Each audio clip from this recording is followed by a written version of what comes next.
Got me a bag, yeah, I need a leg, yeah, we bout to turn up. How this shit in the city, yo, who fucking with it, yeah, we bout to burn up. Wanna show a feature, we sell out the bitches, so please get your funds up. We bout to up 1 year, that's what you call a come up. It's the come up, baby. For real? Are you serious? Yeah. I've been outside with the Wolverines and Barracudas. Early dismissal, skipping school, fast Bueller. Heard niggas say they don't fuck with me, and the feeling's mutual. Walking in like Dougie Fresh and Rick the Ruler. Yo. We back at it again, man, for another episode of Keeping It Real on the Come Up. And I have a special guest with me today. Greenwood, SC native, songwriter, you know what I'm saying? Got a lot of stuff he's about to be dropping, you know what I'm saying? Yeah. One of the biggest artists, man, in my eyes is coming up right now, man. Definitely Greenwood area too. Greenwood area, you know what I'm saying? Surrounding McCormick, shout out to y'all, everybody down there. But one of the upcoming artists, man, somebody to be on the lookout. If you haven't heard his music, man, go back and listen to it. But if y'all don't mind giving a round of applause for today, my man, Plat, please. Plat. Give it to him. Gotta give you some that. That needs some love. Appreciate that. Appreciate that on the platform, man. Lovely, man. Lovely. Like I said, been kicking it with the kids today, so they started off good. Yeah. Energy started off good. Yeah. Hey, being a dad, man, come with it, man. You gotta be here, man. Birthday parties and all that. Listen, Daddy, we going out. Yeah, we going out. We going out. 24-hour daddy. Hey, that's good though. Mm-hmm. That's a good thing to say, especially in today's world, man, to be a 24-hour daddy, full-time daddy. Yeah. Man, so let's talk about it, man. Upcoming artists making a comeback, man. Mm-hmm. Let's talk about, matter of fact, before we get to that, let's talk about Greenwood area. You know what I mean? To come up and what got you here today. Okay, the Greenwood area, as far as the artists and the music, it's always been thriving. But I've been one of the only people that when it was at its best and thriving, I was a young kid, but I was established with the older rappers. So when you say that, so let's go back. So you say you've been established with the older rappers. So yeah, I don't like the Flat Tires. If somebody's from Greenwood, they know Flat Tires, Monster Clic, they know South Point, Lil Hill, they know a lot of other rappers. They knew me. They used to see me running around in the studios and like, why is he here? But my older cousin Locke was a prominent rapper at that time, and he just took me under his wing. And I started getting on people's tracks. Yeah. Trell, I think Trell with Monster Clic. So it was a lot of cats that was making noise at that time. It was an age gap though. Yeah, it was a big age gap.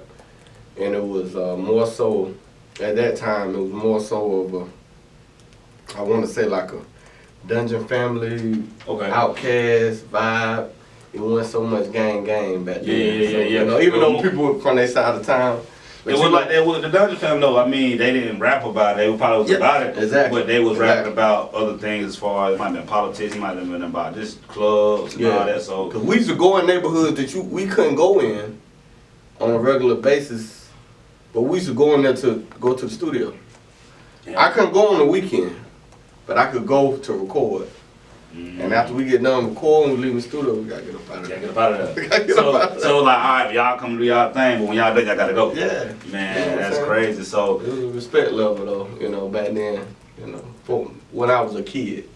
So you said, let's talk about Greenwood, your upbringing. Mm-hmm. So you from Greenwood? Well, I'm from McCormick. McCormick like 15, 20 minutes, but I'm really from Edgefield. So, but I was about to all 25 went through all of it. Highway 25 went through all of it. So I was kind of born with my mom in McCormick, moved with my daddy. Make a long story short, my daddy moved to Greenwood for a little while. We stayed in Greenwood, close to the south side by New Way, in the trailer park. So it's like we was a little bit everywhere. And y'all was all through the country. I stayed in Clinton. I stayed in we stayed a little bit everywhere. So that's Backwood too, because right there, Greenwood. I stayed a little bit everywhere. That's why I say, but when I went to school, more so, I went to school in like the Edgefield, North Augusta area.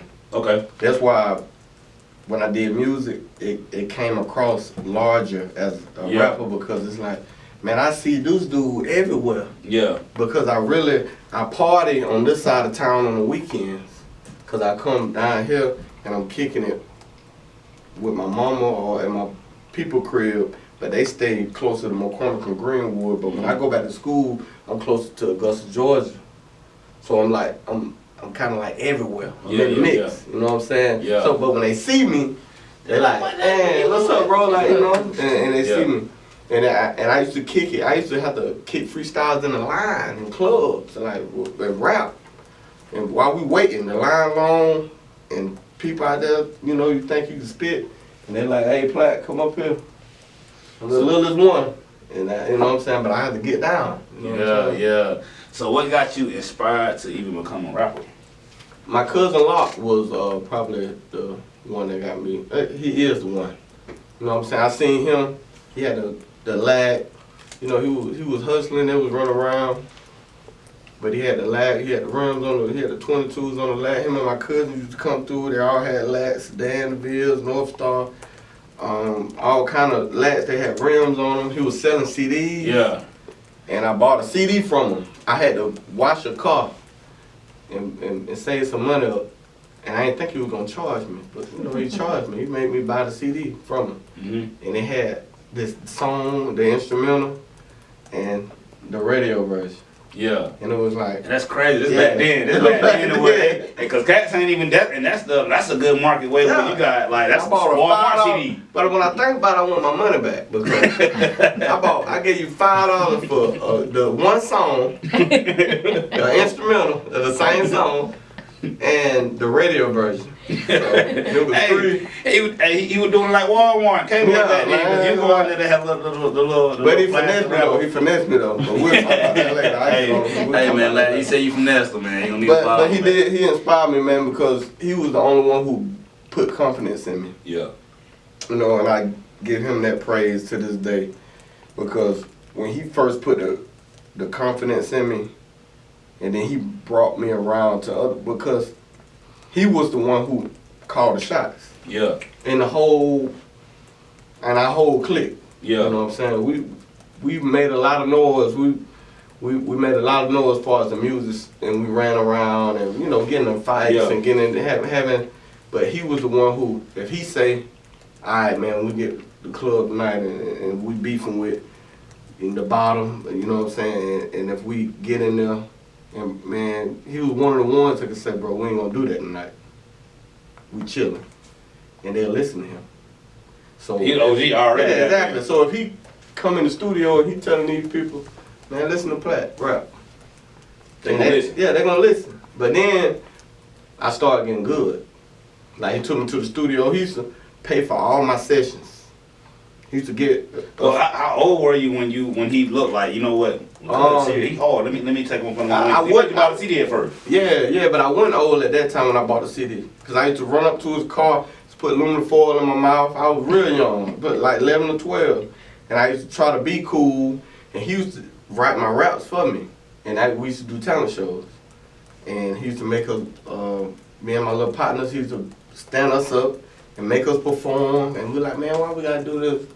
This shit lame, bro. Like, we standing in a little line like soldiers. We had armed fatigues on. You know, like he was prepping y'all. Yeah, he was prepping. Like when he made you buy the CD, probably didn't realize like I'm showing how to be a hustler. Yeah, but buy the CD from. In a little while, you know, me and my partners, you know, my partner Dice, he had a little studio. He was learning how to, but he paid RP to him, Marcus. My man Smoke, he locked up, so free him. So, but they were the better rappers at that time. We had a little clubhouse. We got good, and then we came back to him and was like, hey, now listen to us as a unit. And he was like, okay, but Plat, you ain't as good as them.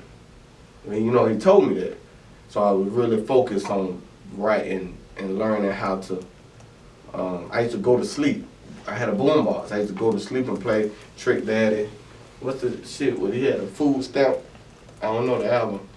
I used to play that in Makaveli every night to learn how to make songs and tell stories and cadence. And I used Trick Daddy for the choppy raps. Yeah. And I used Tupac to make my voice loud. Yeah. And rap loud. Because I was so little, I'm like, man, I gotta be loud. You know, so if they can't see me or they won't pay attention, man, they gotta really like hear me. You know what I'm saying? So when I used to listen to Tupac before I go to bed, I'm like, man, this nigga be screaming in the studio. Yeah. But when it's in the car, you can hear the passion. You get a passion. You know what I'm But saying? you don't hear all the screaming though. Nah, you don't hear the screaming, man. You don't see him sweating in there. Yeah. You feel the passion. Yeah, of the music. exactly. So you used to go to sleep with the music playing. Yeah, I used to go to sleep. And then when I came back to him, and he was like, okay, you know. But like I said, he put us in a talent show, and we won, but I was watching all the older guys start looking at us like we was on their level. So I'm starting paying attention. I'm looking at asking me to get on their songs. Like I was a group. We was a little group at that time, but them boys started going to boys' homes, started going to jail. But we all started getting in trouble and doing crazy stuff. But I was the one who stayed doing the music the most. Because, the girls kept me out of trouble. I'm like, man, I'm not going to no jail. You know what I'm saying? And I can't run around out here. So I really was the one, exactly. I really was the one who didn't spiral out of control. Even though I got in trouble, I had my little hicks and nicks, but I ain't really. You teetered on the line. Stayed in school and all that, you know what I'm saying? So you, talent shows and everything is going, it's around you 14, 15. When did you really start getting serious about like studio time and like? We all got serious when my family, has always been doing good. I think my daddy and my aunts and uncles is 15 of them. So all of the first cousins and stuff, you got people everywhere in Atlanta and Charlotte and California, New York. So everybody came together in the family and came up with a label. And so how you get all this support? I mean, you saying different cities like Atlanta. Yeah, but they from everywhere. Grandma got all this. But they was from everywhere. But it was like, cause probably 3 of the guys, the older guys in my family plus me, and then the music scene in the area, like they wanted to push it, so they actually rented out a club. I mean, all of this, everybody can vouch for it. They rented out a club. They rented out the Mac building, which is the town square. As soon as you go in, McCormick is where they had a courthouse and stuff. They rented out all that. They did the club. They're right about the railroad tracks, yep, like right there. The parties and all that. Yeah, exactly. Yeah, okay. It's right there in them fences. As soon as and they had the show in there, so you had to come there. You audition for the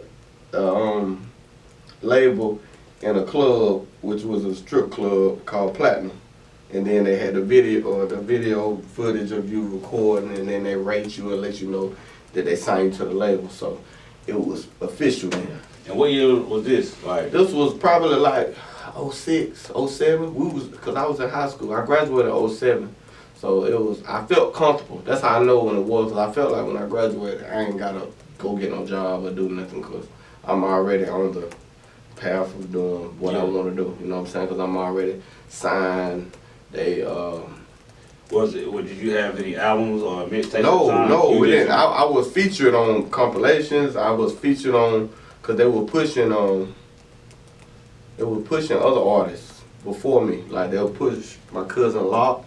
They had Vito, but Vito got signed to Convict, so he kind of left longevity and with the Convict music with Akon. Yep. So it was big because they had it in the newspaper and shit. So that was big, and he was in my ear because he knew me as an artist. So he was telling me like, "Hey, I'm gonna plant my feet here, and you come with me."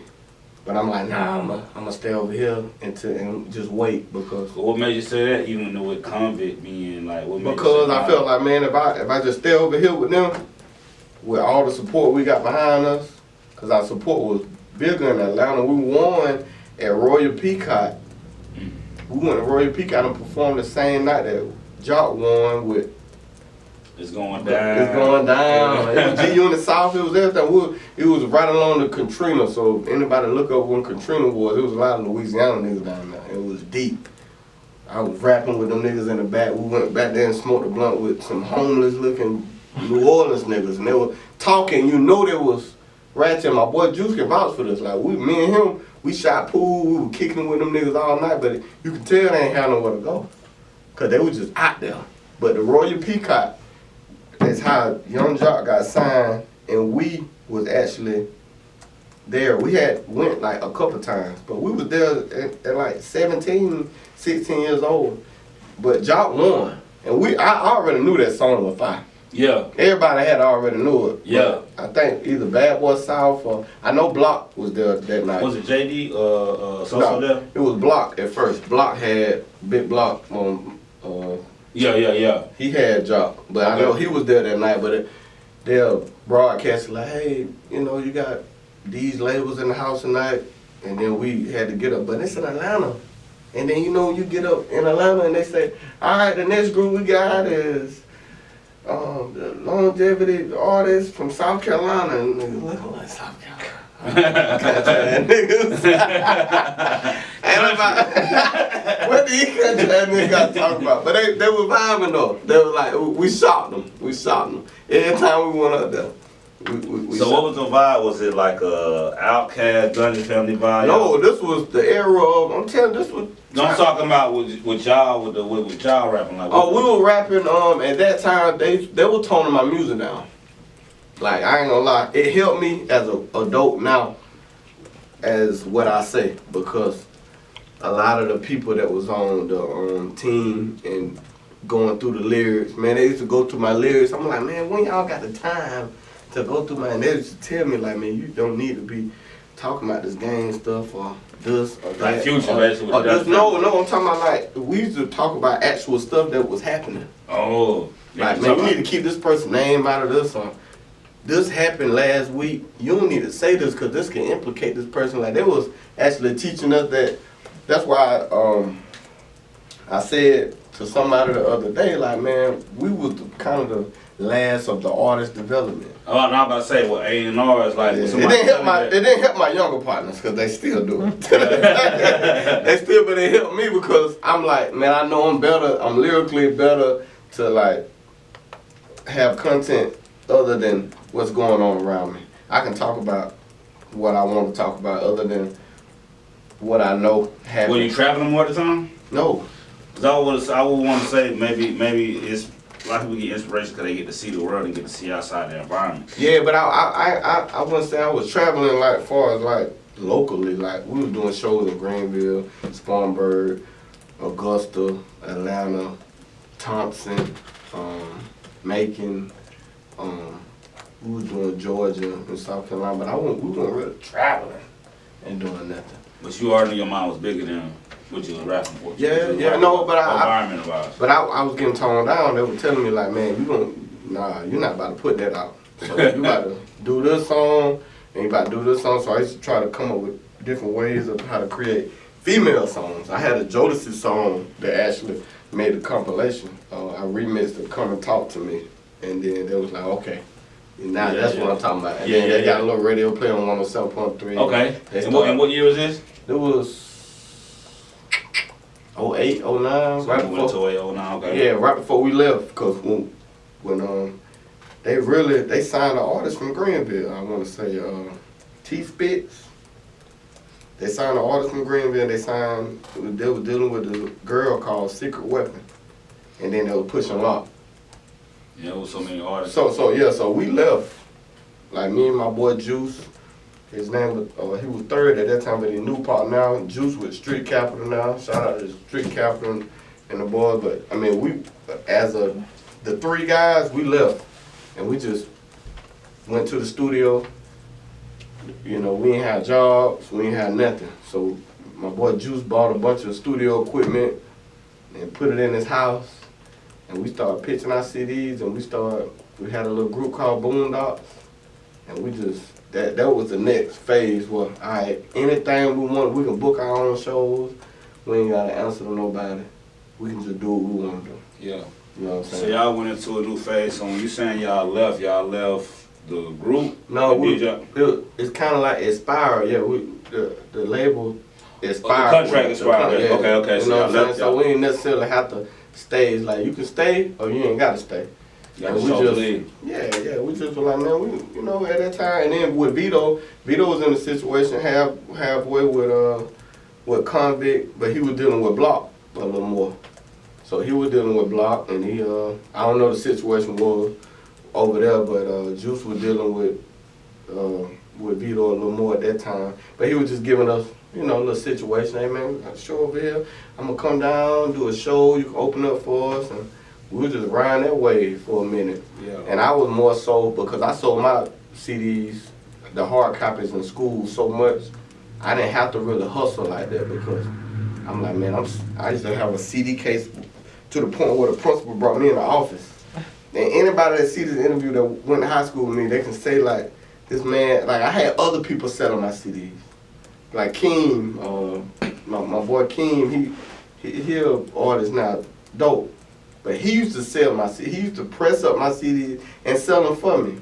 Bring me the money back, and I had to, but me and him had a little dispute. He like, man, you really ain't paying me because I'm burning your CDs, like, and you really ain't giving me no money. Like, we had like a little, and I was like, okay, you right. You know what I'm saying? But it's like, they had to pull me in the principal office, like, man, you can't do this in school. You can't sell your CDs and here. So I was already used to that. So when we did the Boondock stuff, I was already selling our albums, whether I worked, at stores, I can give them to gas station people. I was already doing that.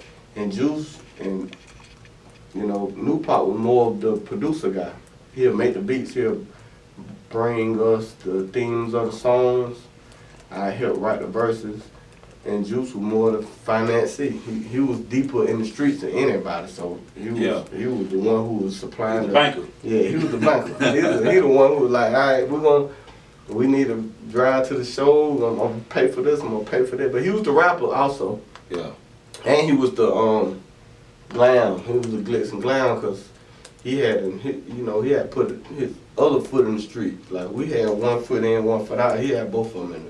So fast forward, man. I know you took a break. Mm-hmm. So what was the time period from when you left the record label, rap, and then took a break? I took probably the time was probably I'm gonna say 2012, 2013. But I didn't really take a break. I just was writing for other people. Okay. So I was just, you bring me in the studio with you, and you got some money, or I actually record the song and send it to you, and then I'm not gonna say his name, but one of my partners that's doing his thing, he does that a lot. He popping out, but I just gave him songs, like here, and he compensated me, and we just went with that. But probably, I say when Vito got done with his Atlanta run with Convict, with Big Block, then 2017, something like that, he moved to Greenville. So we had a conversation. He was like, man, just come to the studio. You know what I'm saying? So I came to the studio one night, we smoking and drinking. He was like, hey, listen to this beat. And I just started rapping, and I just started recording. So we started just putting up posts about it, and then I straight drop. And that was 2017, 2018. So now you back rapping. Now I'm back. So in 2017, you were just playing around for yourself. You were still songwriting and stuff like that, but you were just kind of just testing the waters. Yeah, but I didn't know because now it's screaming era. So I didn't take screaming era serious at all. So I'm like, man, if I can't sell my CDs, that's when it was a culture shock to me. You were hustling still. Yeah. It's time to be business now. Exactly. And I was working, and I was, man, it's like, man, you know what I'm saying, I got a regular job, I got a family now, so it's like, the peanuts. I'm like, man, the screaming, I understand it, but I just didn't understand it. Mm-hmm. But I had an album release party for Straight Drop, probably like 2017, something like that. And I had hard copies. And I probably sold like 50. And That's still good, though. It's good, but it shocked me. Because I'm used to selling more. And the people like, man, I'm just downloaded. And I'm like, Did you have it up for download? Yeah, I had it. Yeah, we had it on all streaming platforms, but I didn't get paid for that. And I can say that, like, it's just, I can say that. I got paid for it later, but at that time, I didn't care about getting, I'm like, hey man, I'm gonna press up the copy. I'm gonna get paid this way. You get paid this way. Cause we didn't have an agreement when I started recording. He didn't charge me for beats. He didn't charge me for studio time. So that's, you gotta be real conscious of that. Even though that's my dog, you know what I'm saying? But, you know, business need to be talked about and you need to have that situated, like, Yeah. right. So now, like, what you going talking about that, I know you were saying you was selling CDs, so more back then it was just hustling music. Now music is more of a business than what you gotta have, contracts, paperwork. Yeah, and that not necessarily contract, but you really have to figure out, like, okay, how do I, if my music is on a streaming platform, how do I pull the money out? When is it available? How much is, like, I didn't care about none of that. I'm like, bro, I don't, and I told him that. I don't care about none of that. I just want to press up my hard copies and tell them I was still in that state of mind. Like, I don't want to deal with no Apple, no Spotify. I think Tidal was popping in. Jay had Tidal. So it's just like, I'm like, man, I don't care nothing about none of that. But later on, he was like, man, if I asked you to borrow, it was a couple $100. If I asked you to borrow $500, $600, $700, you'll give it to me? I was like, yeah. You need some money, you know what I'm saying? But he was like, and he just gave me the, you know, password and showed me, you know, and told me and taught me.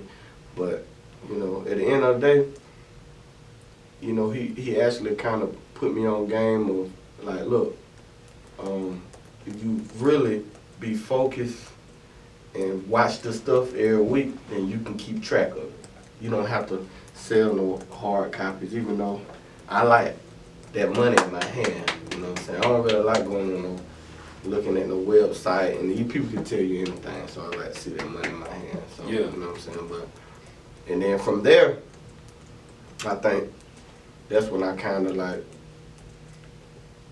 wanted to move on and just like continue to write for people, because I'm like, man, that's more lucrative, because they still have to submit me as a writer. You know what I'm saying? I understood ASCAP, BMI, you know what I'm saying? But, you know, and then when I got with JR, moved forward, 2019, got with JR, and me and he was going back, he had been trying to work with me, but I'm like, man, I can go in the studio with these guys and get linked up to their BMI, ASCAP, and I ain't really got to do all that. Yeah. But JR like, man, just come in the studio, man. So when in there, we did some magic. So I came back in 2020 with a Gambino project. Came back with that, and that was dope. We dropped that, we made a lot of noise like that, and I think it was a hiccup because I was so fascinated with the freedom of dropping music. I think I dropped a lot of music, you know, after I dropped the Gambino project. Because I had this guy from Alabama, I think his name was Tay, he was working with this marketing company, he was trying to manage me. I didn't want to listen to him. He was telling me, man, you don't need to drop no Gambino project 2, man. You got a high album that you dropped in October, you dropping another album that got 14 songs on it in December or January. And I'm like, I ain't got to listen to you. So I dropped it. I came back about 8 months later and dropped another album. Why not? I just was dropping music, but it was too much music. I think overall that's a good thing. I mean, I know probably number-wise, probably I should have, but I just think a lot of artists hold music, so to drop a lot of music like that. Yeah, that's what I thought, but the numbers didn't, like, if I look at my straight drop numbers, I look at my Gambino project numbers, then I look at my Gambino project 2 and Why Not. It's lower. It's like, man, it's a lot of you. We see a lot of you. You know what I'm saying? So what is your advice then as far as with artists like that's in that space where like I got a lot of music, I want to release it, or you release a lot of music, like what, like? I think you gotta go off your intuition, because even though I was wrong at that time, I felt like I was right. So if you got a team, you should listen to your team. If you got people that's trying to help you, you should listen to them and take their advice, because that's how you make it work. Operation, when you play your part. You know what I'm saying? Like, you can have 40 points, but if you on a 40 point, you got 40 points on a losing team, it don't matter. Yeah. You know what I'm saying? It really don't matter. So, you know, just build your little small little team around you and take their advice. Because at the end of the day, like, none of that matters if what you want, the end goal ain't happening. If it ain't happening, you just dropping music. You dropping music. You know what I'm saying? So it really depends. So I can't really say if I tell them not to drop it, because it worked for some people. You see young boy drop music like every other day he got a whole album dropping, 21 songs on the whole project. You know what I'm saying? But smoke and mirrors with labels are different, so they can play with the numbers. But I'm talking about independent artists, you gotta be careful. You gotta be careful, especially if you got a good solid fan base that like to hear you. So, you know, you gotta create that. Yes, sir. And suspense. Suspense. Yeah, for sure. So moving forward now, I know this drop, I'm Outside remix with Rick. Yep. How's that? Oh man, it's doing good, man. They got a lot of creative ideas to bring more awareness to the song. You know, JR put the play. He was like, hey, this is the artist I'm working with. This guy Mo. He pitched me to Mo. And it's just like, shout out to Mo. Yeah, shout out to Mo, man. Me and Mo talk all the time. Okay, Mr. Clarence Blunt, man. Hey, look, we talk all the time, man. Hey, that's why I'm telling you, man, you need to listen to people sometimes, because the decision that you think is right, it just, you know what I'm saying? You decision you might think is wrong. Yeah, just clarity, man. You need the clarity. But yeah, we put it together. They hooked all us up. And it seems like it's doing good, and I think me and Rick gonna shake together and put some more stuff together. That collab album, man. It's in talks. It's in talks. I told him, because when I'm in album mode, I'm taking features too, and I'm also writing for people. So I'm taking a boatload, and I'm taking in everything. So I just. If it's the right time, and I'm like, man, we can knock out a couple songs. But I'm Outside remix most definitely it was a crazy banger, man. It was right on time with it. So I know the reincarnation with Jesus Wealth. How's that? Oh man, Jesus Wealth and all the other songs I got. They just it feel good to just get back to working, get back to everybody back receiving me, and it was good that I took a little time. And listen to the landscape of music, and when I felt like it was at its lowest, hey, Jesus will, just a little bit. Yeah. You know what I'm saying? And how's the reception? The reception is dope, because all I'm saying is that we living in a time in the world where having compassion ain't the cool thing. You know what I'm saying? You're supposed to be the animal. You're supposed to be the devil wear Prada, the devil got on Gucci, like you supposed to be, it's more fashionable to not care. So, and I think that's crazy. Yeah, I just took a play on that and just got in the studio and got a crazy Fuji's La La La sample in there, you know what I'm saying, and just hit that. But the feeling mutual, that's probably what I'm gonna touch on more so is more music about. And that's upcoming. That's upcoming. So I'm gonna go ahead and ask you anything upcoming. Yeah, upcoming. Yeah, I got after Jesus Wealth, I'll be dropping another single. I'm pretty sure it'll be a song called Seeds. Just about sowing your seeds and not burning bridges, and you know what I'm saying, how your character will go on, and how you have to really take advantage of it. I'm gonna have a song called Karma. I don't think so. Nah. I don't need a song called Karma. Nah, the way you explain, I'm like, hey, you talking about Karma. Yeah, it's kind of Karma. It's kind of a play off Karma, but just like, just put in what you get. Yeah, man. Put in what you get. Yeah, man, I know that's gonna be dope. Yeah. You drop everything, man. Any upcoming tours, merch, anything you got? Yeah, I got the shirts. We got the I'm Outside hoodies and shirts that'll probably be coming soon.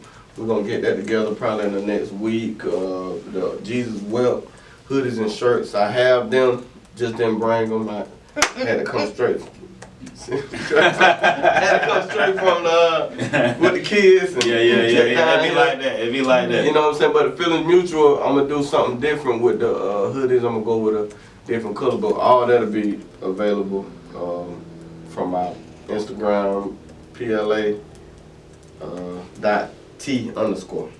Okay, yeah, So we'll that's definitely double back around on that. Yeah, Make sure they get that. Yeah, but other than that, the tours, I got a tour, opening tour date that I'm supposed to be doing with my good partner. Shout out to Show SPL. That's a label out in Washington. They trying to throw me on this tour that I'm just looking at the dates because I'm like, man, I'm not even gonna be capital for like, man, I'm not about to be coming away to no Missouri. I'm like, give me a solid 9 South Carolina dates. He gave it to me, so I think after that, then we're gonna lock it in, and then we're gonna make it happen. Yeah, but it'll be an SPL tour. It'll be South Walker. It'll be oh, that's what's up. Yeah, man. yeah. It'll be we're just a little opening acts, but it is shaking and moving going on. Yeah. Most Man, definitely. keep pushing with that. That's dope. Keep pushing with that, man. Anything else that you working on? Any collabs? Any features? Anything? Yeah, well, I'm just as far as videos, but features, I'm just grabbing them out the air.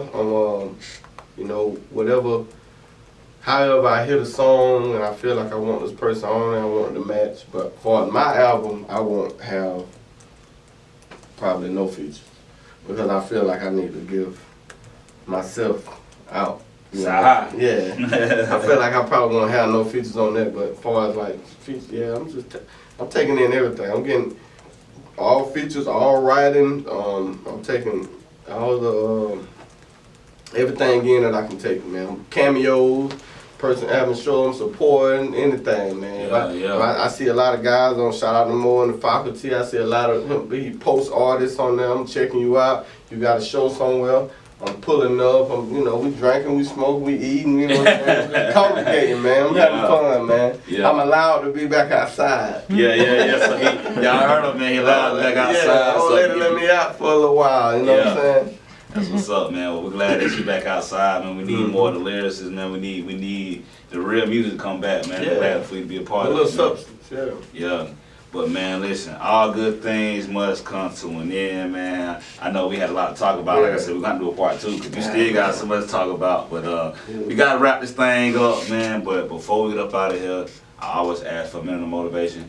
If you can just drop some jewels, man, and some motivation for the people that might want to be the next upcoming artist, man, that might need some inspiration, might be at a writer's block, man, might need to come holler at you. You know what I'm saying? If you don't mind putting some minimum motivation out for them, man, we'll really appreciate it. Minimum motivation, I would say to an artist, be yourself, man. Don't listen to who you think your favorite artist is. Don't listen to who you think the hottest artist is. Figure out who you are as a person. Like, you know who you are as a person.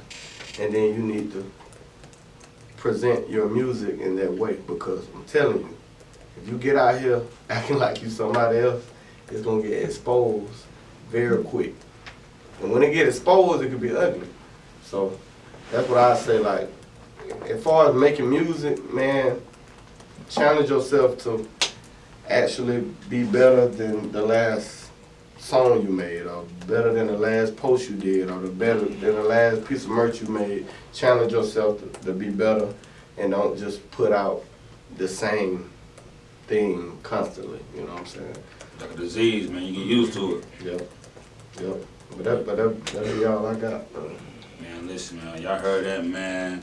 I'm glad to have you here today, man. I appreciate it. But before we go, man, where they can find you at? They can find me on Instagram, find me on Facebook. They can Apple Music, YouTube. It'll be Plat straight drop, so it's Plat Plat straight drop STR 8, the number 8 DROP.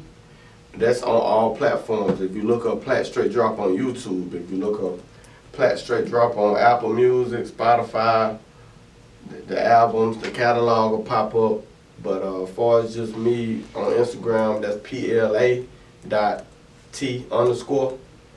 And we get into the music, but you'll just see me. I like to show my personality, man. Like, I'm kicking it with my kids, I'm out, You know, I'm a gambler. I like, you know what I'm saying, so put your bets up.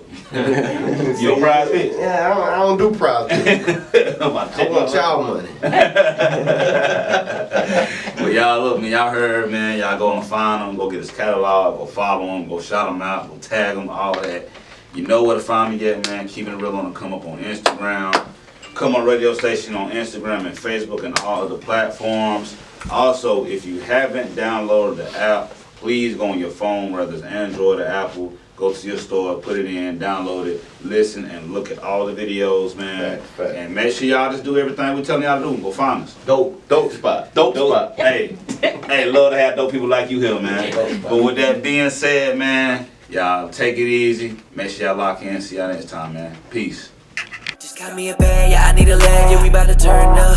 How the shit in the city, yo, who fucking with it, yeah, we bout to burn up. Wanna show a feature, we sell out the bitches, so please get your funds up. We bout to up 1 year, that's what you call a come up. It's the come up, baby.